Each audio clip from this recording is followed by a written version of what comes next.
Hello friends, welcome again on my YouTube channel. If not today, then when? So guys, what's up? Hope everything will be fine and your study is going on well, right? Because so many exams there. So as I told you that my next video is coming soon and you can watch here. It is in front of you, right? So today I am about to teach you pronoun because we have completed noun last video and we have practiced like errors. Okay, so what is pronoun? Question is that what is pronoun? So we have read in second third class that pronoun is a word which is used in place of a noun, and also we can say that pronoun is the shadow of noun. Okay मतलब ऐसे मतलब pronoun ऐसे word हैं जिनको हम किसकी जगह use करते हैं, नाउन की जगह. So that is pronoun.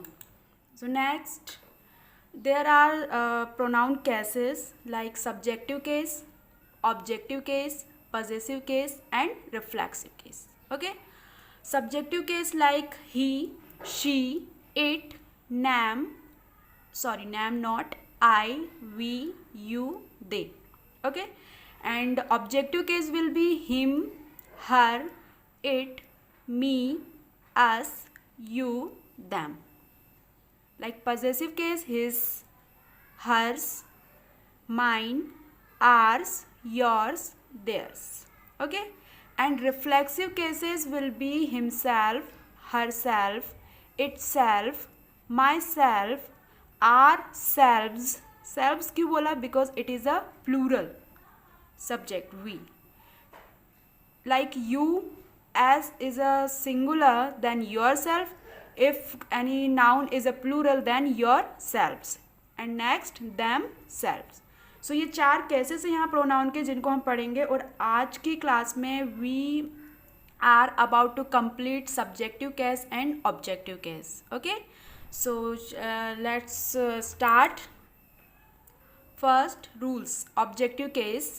First, after helping verb, if we need pronoun, then we use always subjective case. It means जब भी हेल्पिंग वर्ब के बाद हमको प्रोनाउन की ज़रूरत होगी तो हम हमेशा वहाँ सब्जेक्टिव केस का यूज़ करेंगे. For an example, it was her. It is wrong sentence. It was she. It is right sentence. Why? Because वो हमने अभी पढ़ा कि हमें हेल्पिंग वर्ब के बाद हमेशा सब्जेक्टिव केस यूज़ करना है, but her is a objective case. So there she will be subjective case. Okay, so it was her is wrong and it was she right sentence.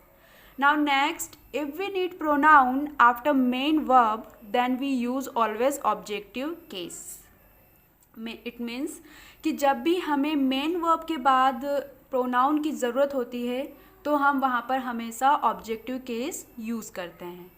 For an example, Anil invited me. Anil invited I नहीं बोलेंगे, क्या बोलेंगे? Anil invited me. They teach us. They teach, they नहीं बोलेंगे. They teach we नहीं बोलेंगे, क्या बोलेंगे? They teach us. Because me, us, them ये सब क्या है? ऑब्जेक्टिव केस हैं. Okay, next rule is if we need to pronoun after verb, then both pronoun will be in objective case. जैसे कि अभी हमने पढ़ा कि अभी हमारे वर्ब के बाद एक प्रोनाउन आ रहा था, लेकिन सपोज हमें कहीं पर दो प्रोनाउन की ज़रूरत हो जाए तो वहाँ पे क्या होगा कि जो भी प्रोनाउन होंगे वो दोनों ही ऑब्जेक्टिव केस में होंगे. Like for an example, he called me and her. Okay, she teaches you and him. यहाँ आप ये नहीं बोल सकते कि he called I and she या she teaches you and he. No, इसके जो हमारी मैन वर्ब होगी, यदि उसके बाद दो प्रोनाउन की ज़रूरत होती है तो वो हमेशा उसका ऑब्जेक्टिव केस ही होगा. Okay, next rule is if we need one noun and one pronoun after verb, then we shall use objective case of pronoun and noun will be as it is. Okay, means जब भी हमें pronoun की ज़रूरत होगी और suppose कि उसमें एक नाउन है और एक प्रोनाउन है, ओके, तो वहाँ पे नाउन तो एज इट इज़ रहेगा बट प्रोनाउन का ऑब्जेक्टिव केस होगा, ओके। चलिए एग्जाम्पल देखते हैं। Like they scolded my sister and me, they scolded my sister and me. So my sister is noun and me is a objective case of pronoun, okay. Police caught Rocky and her, so Rocky is a noun and her is a pronoun. So I hope you understood this. So now next, if we need pronoun after let, then we use objective case of pronoun. यदि हम late के बाद कोई pronoun use करते हैं तो वहाँ पे क्या होगा, हमेशा ऑब्जेक्टिव केस होगा प्रोनाउन का. Like example, let she speaks, it is a wrong sentence. Let her speak, उसे बोलने दो, तो वहाँ पे सब्जेक्टिव केस यूज़ नहीं होगा. क्या यूज़ होगा, ऑब्जेक्टिव केस होगा. लाइक हर, मी, दैम, हिज, इस टाइप से, ओके. जैसे हम बोलते हैं ना, लेट मी गो, मुझे जाने दो, ऐसा तो नहीं बोलते let I go, it's wrong, right. So let me go, it is a right sentence. Let them come, उन्हें आने दो, let them come, so it was right sentence, okay. Next rule, if we need pronoun after preposition, what, preposition, then we objective case of pronoun means use करते हैं, okay.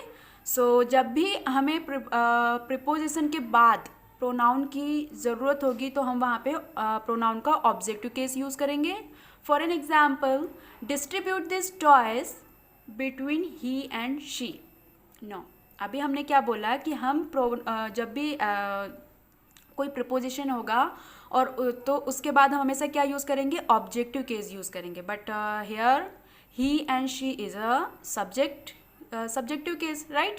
So it is a wrong sentence. So what will be right sentence? Distribute these toys between him and her. It is a right sentence, okay. So now next, we cannot rely on him. On is preposition, so after preposition we used him, okay. So I hope क्या आपको ये समझ में आ रहा है सारे rules. And next is 7th, if but comes after completeness pronoun, मतलब like every, everything, everybody, everyone, nobody, no one, none. So ऐसे जो completeness वाले pronoun होते हैं और यदि ये सब but मतलब इन सब के बाद but आता है तो वहाँ पे हम हमेशा pronoun का subjective case यूज़ करेंगे. कैसे, चलिए एग्जाम्पल देखते हैं. First example is everybody but she is not happy, okay. मतलब सब, लेकिन वह खुश नहीं है. सो एवरीबडी के बाद क्या आया, बट, और बट के बाद हमने क्या यूज़ किया, subjective case, like she. Second example, nobody but he is doing his work, कोई नहीं बट वह उसका काम कर रहा है. सो बट के बाद हमेशा क्या होगा, यदि एवरीबडी, नो बडी ऐसे कंप्लीटनेस वाले प्रोनाउन आते हैं और यदि और बट के बाद हमेशा क्या लगेगा, उसमें आपका सब्जेक्टिव केस होगा, ओके.